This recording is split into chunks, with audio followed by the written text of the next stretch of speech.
Welcome to Telestar update. দুর্ঘটনার প্রায় এক সপ্তাহ পরে মুখ খুললেন রাহুলের সহ অভিনেত্রী শ্বেতা মিশ্র। বর্তমানে মানসিকভাবে বিপর্যস্ত রয়েছেন অভিনেত্রী।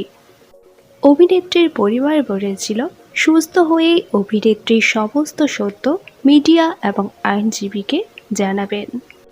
এইবার একটি সংবাদ মাধ্যমের কাছে মুখ খুললেন অভিনেত্রী। অভিনেত্রী জানিয়েছেন, তার চোখের সামনেই শুটিং করতে করতে জলে তলিয়ে গিয়েছিলেন অভিনেতা। অভিনেত্রী জানিয়েছেন, শুটিং করতে গিয়ে দুজনেই একসাথে পড়ে যান। তাকে এবং অভিনেতাকে একসাথেই জল থেকে তোলা হয়েছিল। অভিনেতা জলের নিচে 1-1.5 ঘন্টা মোটেও ছিলেন না, এমনটাই বক্তব্য অভিনেত্রী। দুজনকে প্রায় একই সময়ে তোলা হলেও হাসপাতালে যাওয়ার সময় শেষ হয়ে যায় সব।